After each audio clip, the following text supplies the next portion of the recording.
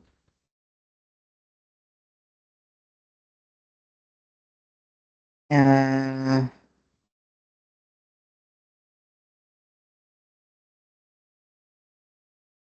second, tell you.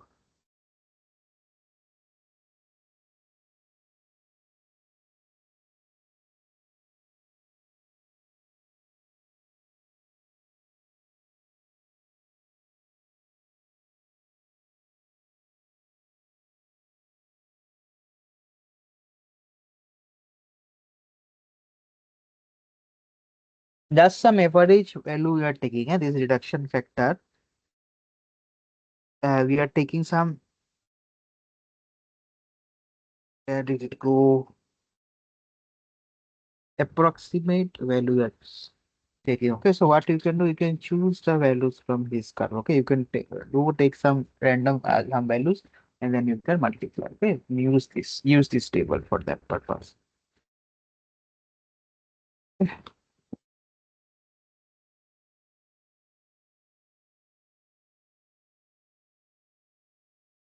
So we have vector of safety, theta allowable by theta required.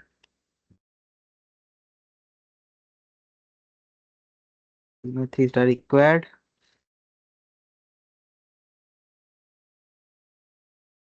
by theta required, no? Required. 4 into 10 to the power minus 4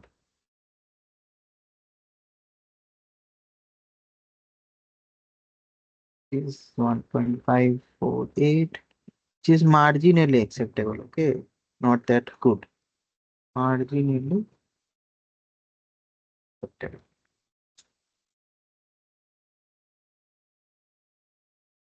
All right, so this was all about, so very easy. So very easy, simple stuff, simple problems that we did. Nothing much. So this is all about my drainage and filter. Okay.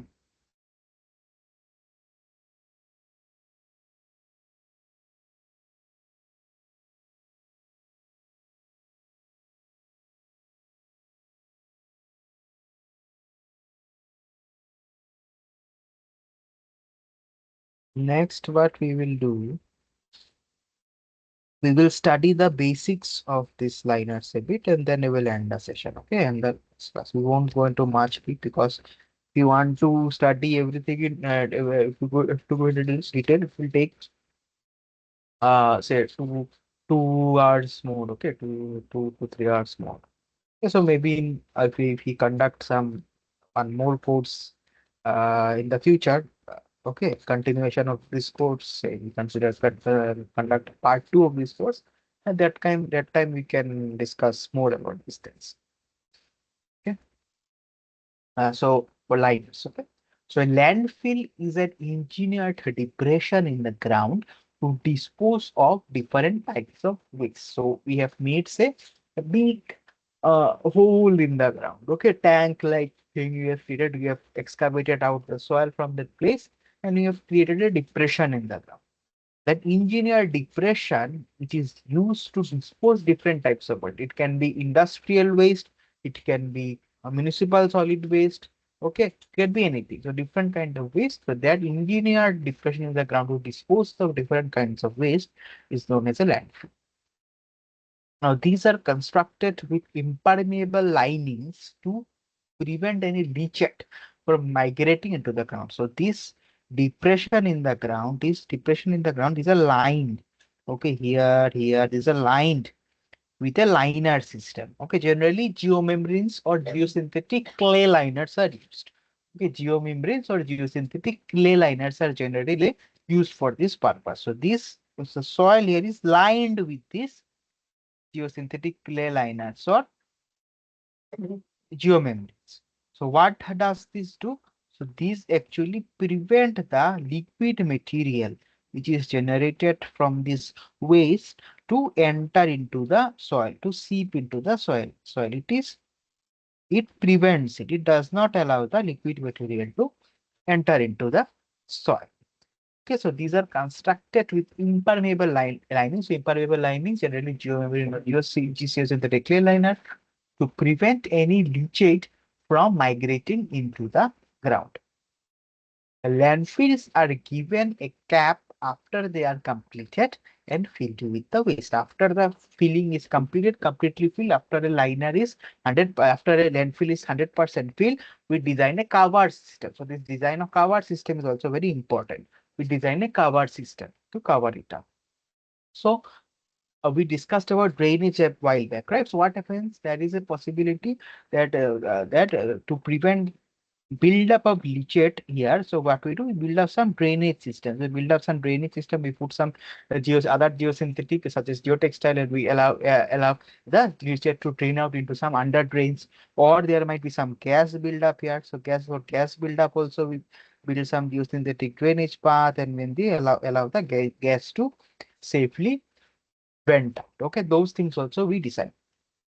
Okay, so we build it. So say after a landfill has been completely used, so what we can do, we can cover that landfill, and we need to design the cover system properly so that even if we put some good soil over it and we want to grow some plants and above plants or something above that landfill, that cover does not breaks. Okay, the cover should be a good cover system. Okay. So this is my ground level. This complete thing is below the ground. Okay, this is my ground level. At the up at the top, we have the cover system.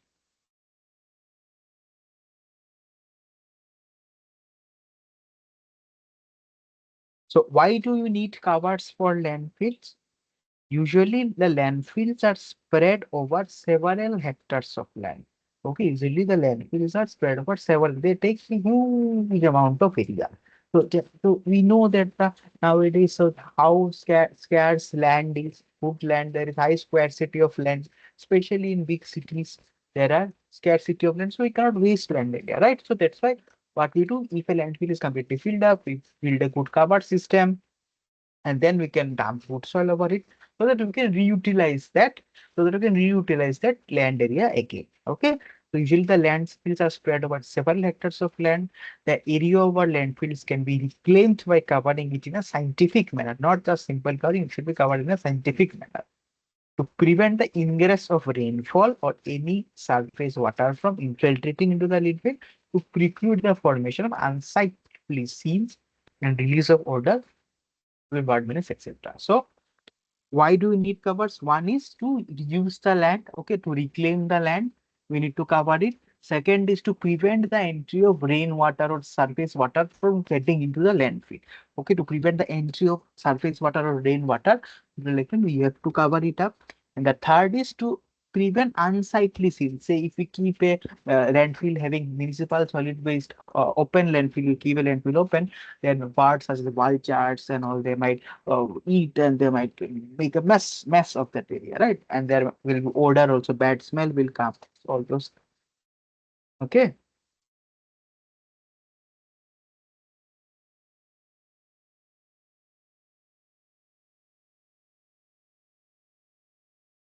Different geosynthetics used in landfill. So what are the different geosynthetics that are used in landfill? So number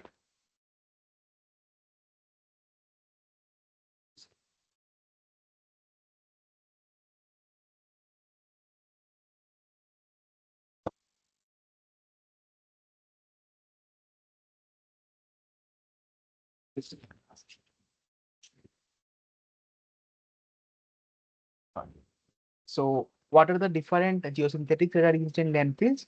They are liner materials to prevent leakage of leachates, that is geomembranes or geosynthetic clay liners, as I already discussed.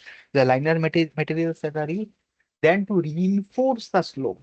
So there are some side slopes, right? You have the side slopes. So to reinforce these side slopes, we use some reinforcement such as geogrid or geotextile. Okay, we use some reinforcement.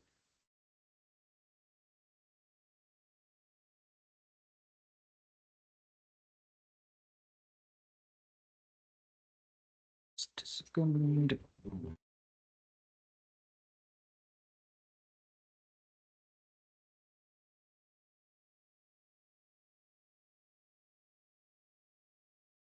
Okay, so reinforcement. So reinforcement to reinforce the slope. So that the slope of my landfill is stable.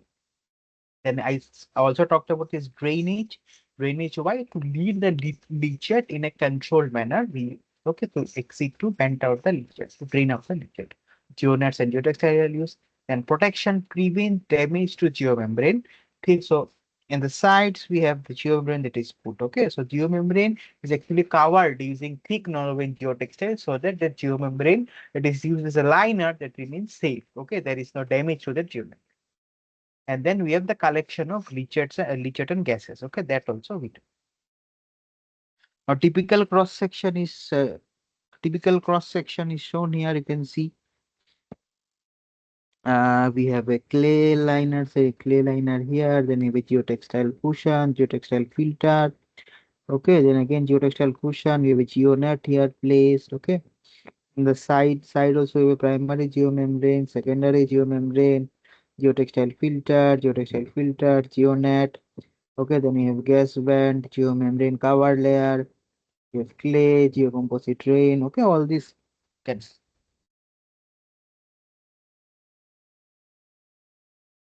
Now, liner is a thick or thin layer having extremely low hydraulic conductivity. So the main purpose of the liner is to prevent the contact between the leachate or whatever thing we are dumping into the landfill with the soil so that it does not so that it cannot contaminate the surrounding soil, because the leachate may have some harmful chemicals or substances that might contaminate the surrounding soil. Hence we have to ensure that so hence we use liners. Hence we have to ensure that we are using a good quality liner. And the liner, the basic property of the liner that it should have is that it should have extremely low hydraulic conductivity. It should not almost negligible. Something should not pass, so no liquid should pass through.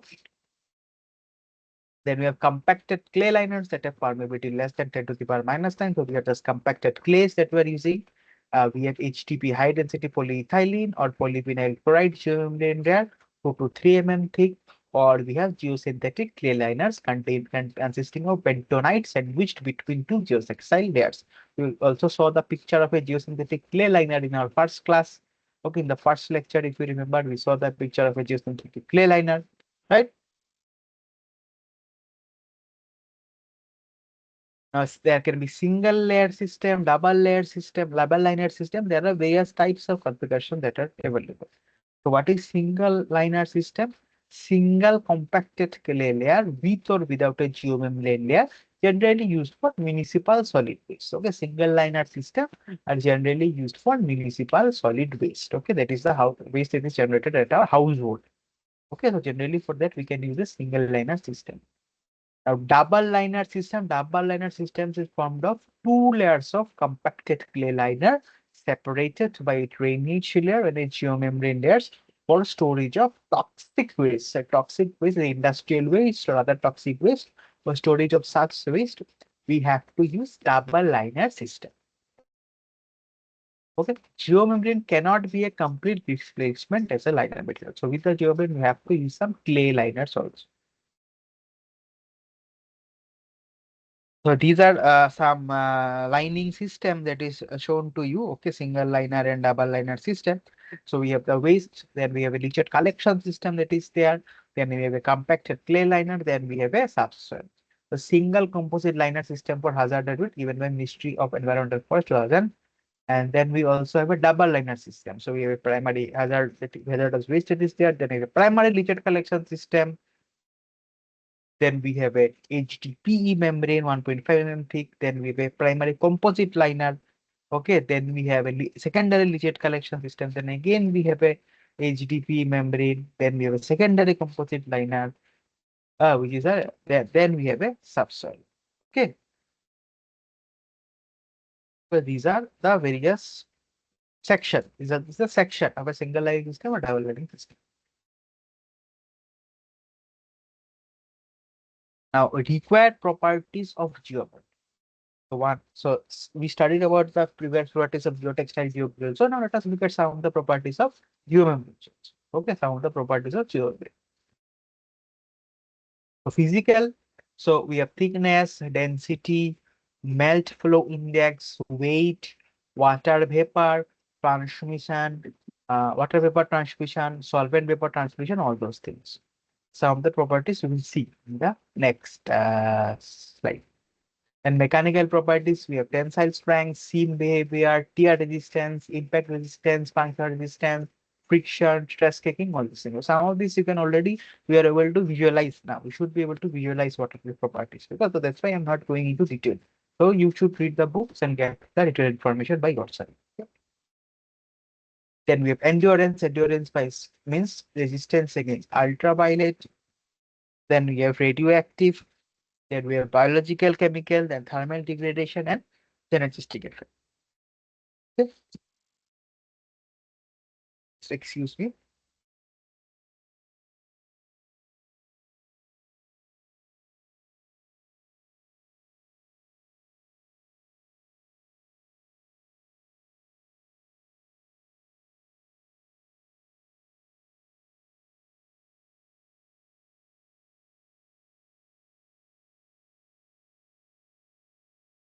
Okay. So physical, mechanical, and endurance.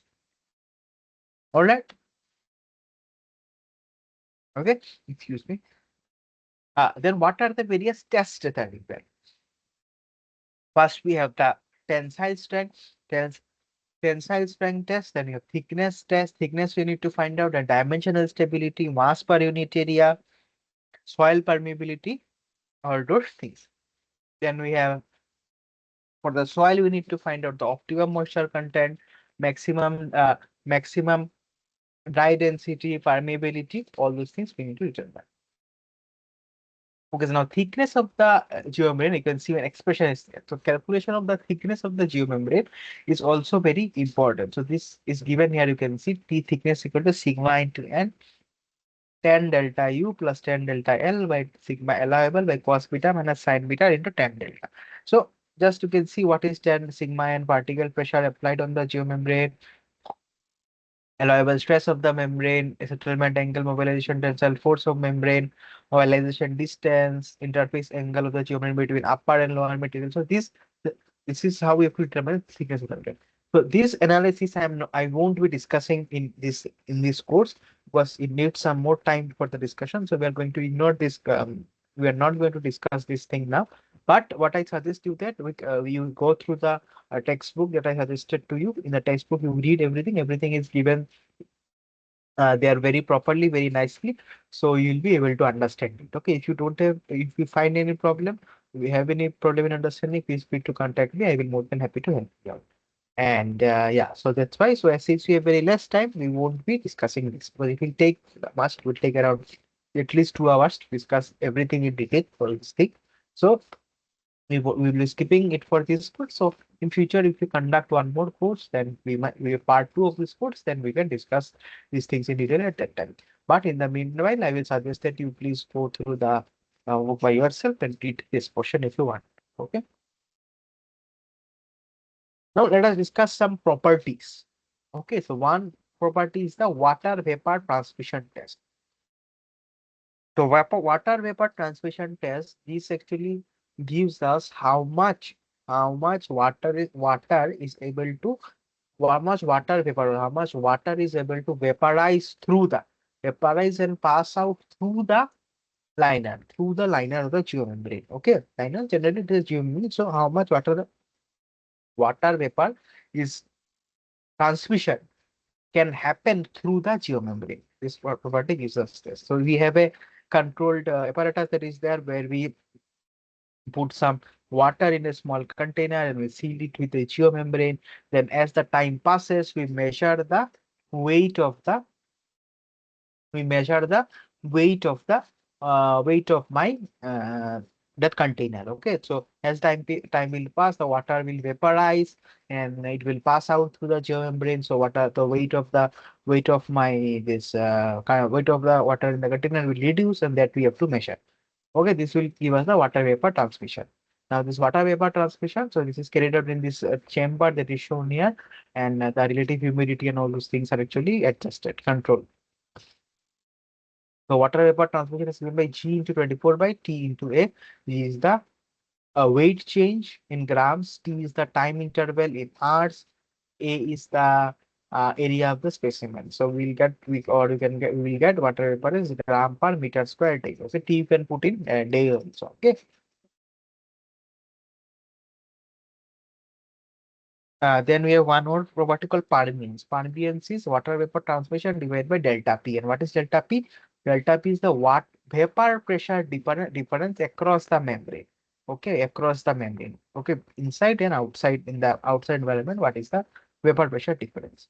So you can also write WVT is equal to S times R1 minus R2, where S is the saturation vapor pressure at test temperature in mmHg. R1 is the relative humidity within the cup, relative humidity within the cup. So exactly the cup where we put the water, and R2 is the relative humidity outside the cup. Okay. So the unit of permeance is metric parms. Next, we have the diffusion or permeability. So diffusion is also known as permeability, but don't confuse this permeability with the Darcian permeability K that we discuss in the flow of water that we generally discuss. That permeability and this permeability is not same. This permeability is called the diffusion. Okay, Fickian diffusion. Fickian diffusion is not similar to our Darcian permeability. So this permeability is equal to the permeance time thickness, and the units is metric parms per mm.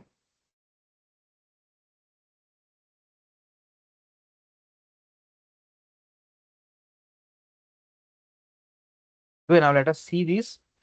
Consider a 7-meter deep geomembrane lined pond that is leaking liquid and or has rising gases from the subgrade soil. The width is 200 meter with the grade downward from left to right as shown. So left to right, so left to right grade is there, 0.5% grade. A high estimate of geomembrane leakage is 5,000 liters per hectare per day. Means this much leakage is happening. The proposed underdrain to be used is 6.3 mm thick biplanar geonet with geotextiles bonded to its surface. What is the factor of this geocomposite liquid transmissibility? This is again a problem of this drainage problem. Okay. So gases, what? Gases will be, if any gas is leaking from this geomembrane, it will come to this geocomposite level to drain out to the vent. If any liquid is drainage, it will come from here to this. From here, it will come to this. What and it will drain out like this. Okay.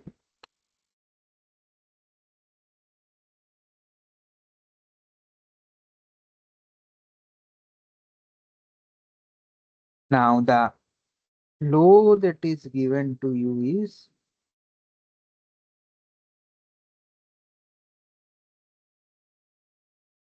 is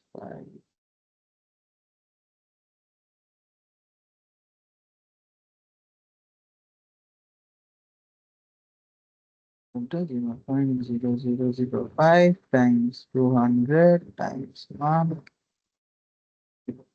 Okay. Okay.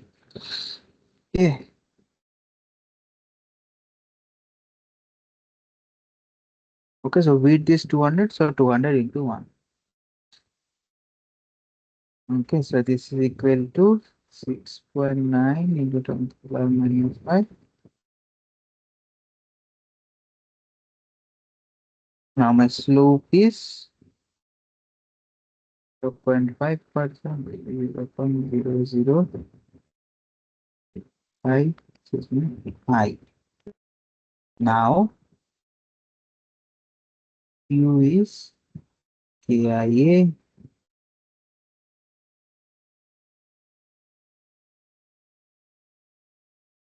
Okay, so PT is theta required, transmissivity required, W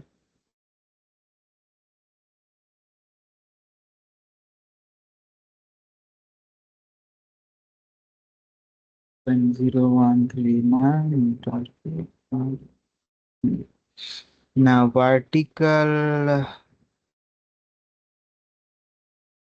pressure. What is the vertical pressure that is acting on the unit? 7 meters times the uh, water. Okay, this is a line pond, right? So water is there. Okay, water is leaking liquid. So we'll take the unit weight of water. So water, whatever liquid we don't know, but we'll take the unit weight of liquid. Approximately 70 kPa. Now from test data corresponding to this vertical pressure, we have this allowable given as meter cube unit. Yeah.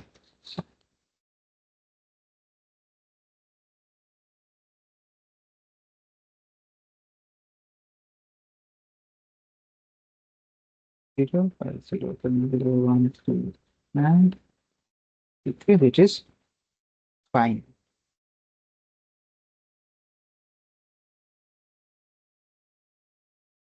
Okay, this was a simple problem. Okay, so I think okay. So one more thing I can give you.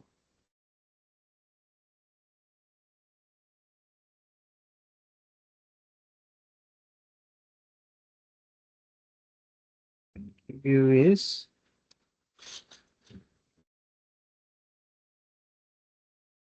the geometric consideration.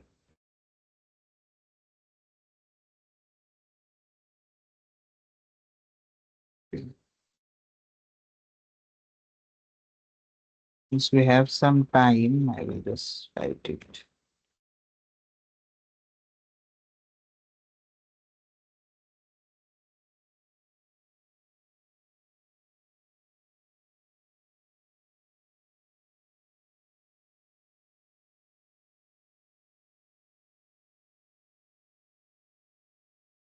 Considerations, so say you have a one like this. Huh?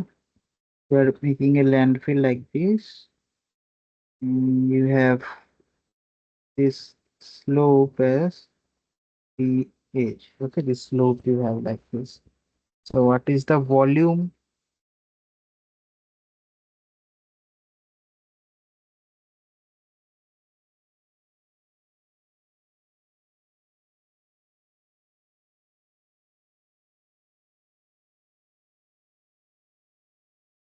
Okay, so V is the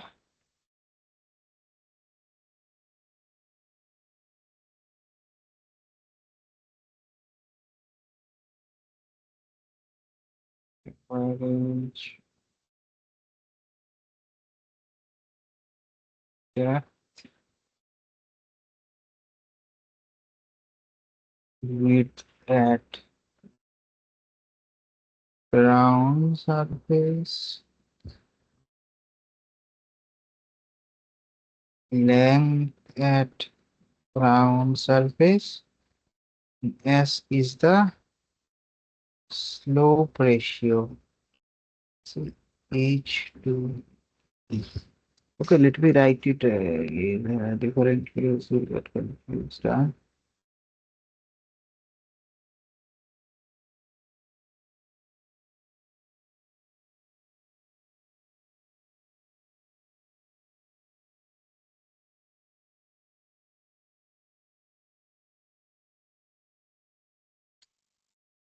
H to E. Okay, this is slope I am taking. Huh? each and this is flow. Okay.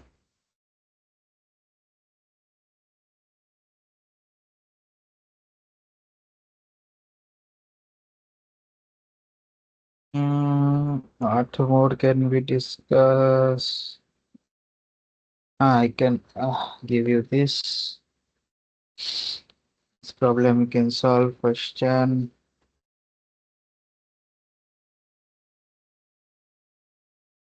calculate water vapor transmission permeance diffusion for 0.75 mm thick PVC geomembrane. Area is 0.0030 per square. Relative RH. Relative humidity difference is 80% at 30 degrees centigrade. Okay. The test data is given previously. Test data means the chart that I have given, like this one chart, this chart I had given you, na?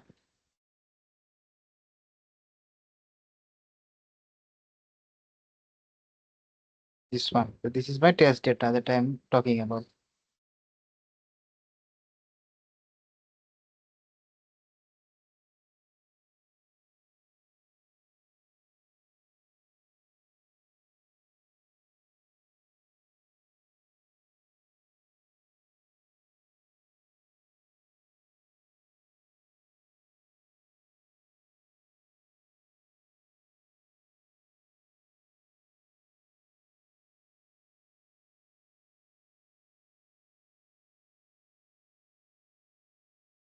Okay.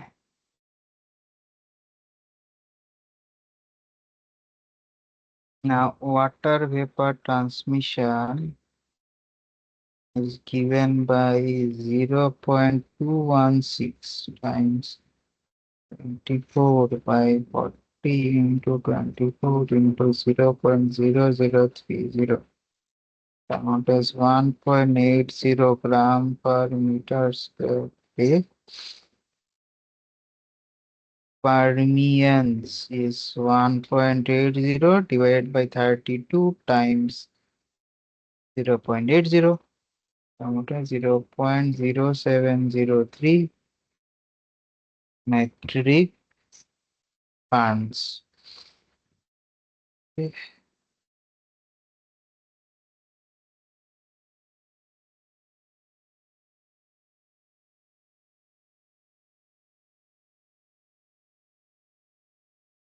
Next we have diffusion equal to 0.0703 and 0.75, it will come out as 0.0527 metric per meter. Okay, so this is also called permeability, but this is Fickian diffusion, as I said, not equal to Darcian permeability. Okay, are not same. Now, if I want to convert this diffusion to the Darcian permeability or hydraulic conductivity, that also I can do just by changing the units. So by changing the units, I can transfer this, convert this permeability to the Darcian permeability. Okay, this permeability and diffusion permeability to the Darcian permeability. I can convert it by changing the unit. So let us try to do that. Water vapor transmission is 1.80 gram per times. I'll convert it to gram centimeter square second. Okay, so this comes out as 2.08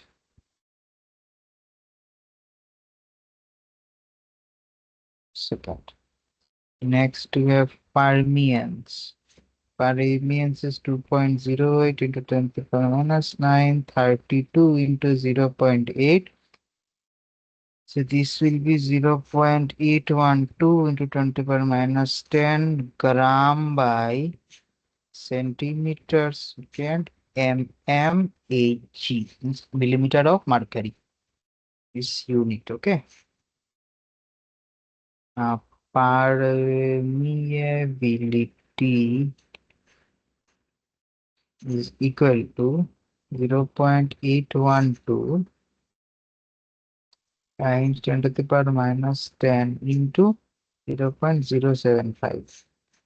The thickness, so 0.609 times 10 to the power minus 11 gram by centimeter square second mmHg per centimeter of liner. This is 6.09 equal to the minus 11 per centimeter square second mmHg per centimeter. Therefore, hydraulic conductivity. Okay, hydraulic conductivity is our permeability, Darcian permeability. 6.09 10 to the power minus 11 into gram by centimeter square second.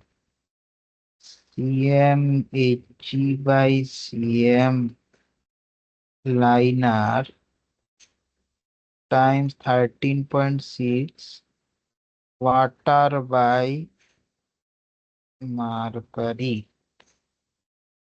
So 0.448 into 10 to the power minus 11 gram by per second cm water per cm liner. Therefore, hydraulic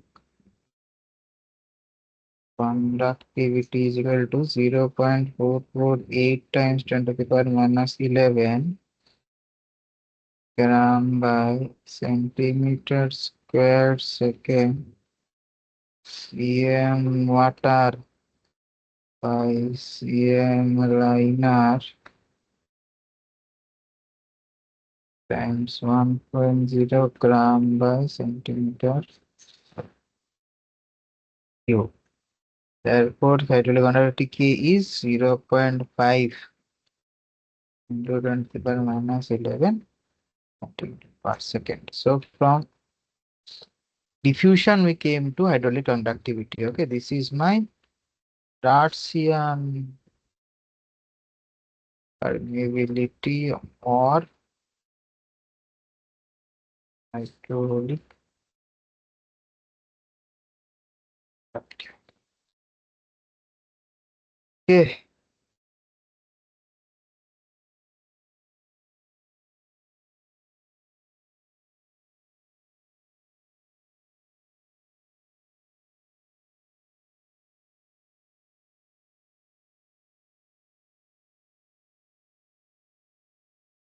okay, so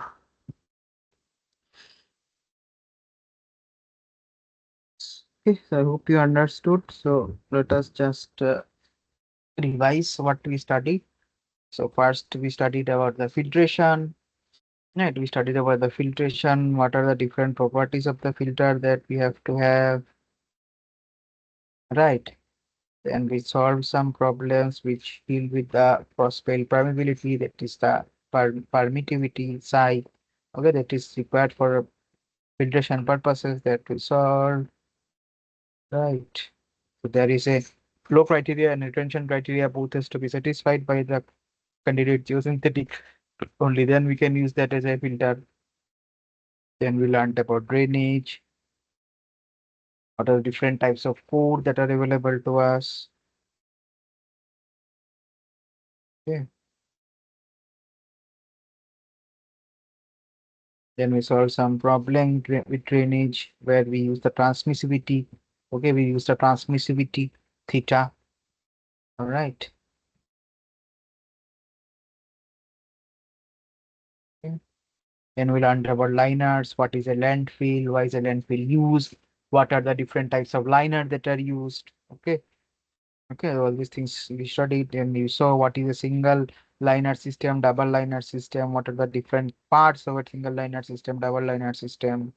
Okay, then some of the required properties of geometry that we should know, or some the test that we have to do. Okay, then some important properties, water vapor transmission, permeance, all these things we saw. And then we saw solve this is the problem related to the geonet drainage. Okay. Then we saw this geometric condition. Then we calculated, so an example where we calculated the water vapor transmission and all these things. Okay, and then we converted the diffusion to the hydraulic conductivity. Okay, so yeah, so this is all for this course. And so initially we started on the 21st, we started by learning what are the basic types of geosynthetics, what are the various functions of geosynthetics, and which geosynthetic can be used for what purpose, the basic properties of geotextile, mechanical, physical, for then physical and mechanical properties of geogrids, all these things we studied. Right, the basics thing we studied, then we saw the various steps of designing a reinforced soil wall. Okay, the reinforced soil wall design we saw, isn't it? Then we saw uh, how we can uh, design reinforced soil wall with geotextile, with steel strips, with geogrids, all these three of these things we solved. Okay, the mechanism behind reinforced soil that also we studied. Okay. After the reinforced soil, we saw how where you can use how we can use geosynthetic for improvement of bearing capacity, for bearing capacity enhancement. In that thing we studied, isn't it? Then what did you study? I'm also forgetting. Let me just open our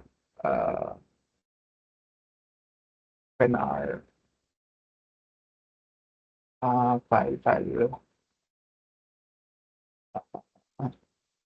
yeah. Then we saw geotextile reinforcement for unpaved road, geotextile or geogrid reinforcement for unpaved roads. How if we use a geotextile or a geogrid for an unpaved road, mostly for geotextile, we solved some problems where we saw that the user wants use with the use of a layer of geotextile as a reinforcement, we can reduce the thickness of the aggregates by a large amount. Okay, almost more than 50% we are able to reduce. Okay, in some cases. So this is more sustainable, right? It's more sustainable because less amount of aggregate we will be needing, right? Because we need less amount of aggregate. So hence we saw that, okay, how geotextile actually helps to how to calculate the reduction in thickness of aggregates for an unpaved road. When already I said that we saw the bearing capacity of footings, that also we saw how we can enhance the bearing capacity of footings using geosynthetics. Mostly we saw about steel strips, right? We solved some design problems yesterday, right? I have also shared with you the Excel sheets. Also, I have shared with you calculation sheets. So where we saw how we can design with improve the bearing capacity of footings with the help of steel strips. Okay, how to design that we saw. Then we also saw accelerated consolidation. First, we saw with some basic problem where we use a sand rain to accelerate consolidation.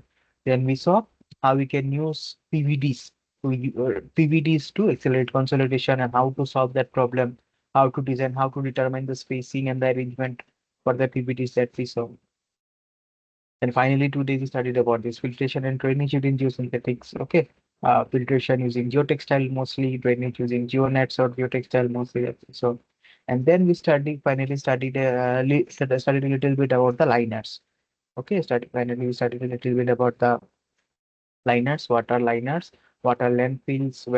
what kind of liners and landfills do we use? All this. So with this, we will wrap up this course and thank you so much for attending. and attending this course together and following throughout this course. And as usual, I have uploaded, or I will be uploading this lecture also. I have uploaded the other lectures also. All these lectures will be uploaded, and you can actually uh, see them. Okay, see them again and again anytime as per your convenience. Apart from which, the PDFs are also uploaded. The Excel sheet is also uploaded. Okay, so I hope you enjoyed this course, and I hope to see you all again sometime in the future. Okay, so please take care, stay well, and thank you so much again for attending this course on Introduction to Geosynthetic Applications. This is Ashish Chaudhary, PMRF scholar at IIT Kanpur, and signing off for now from this course. Thank you so much for attending, and have a very good year ahead. Okay, thank you.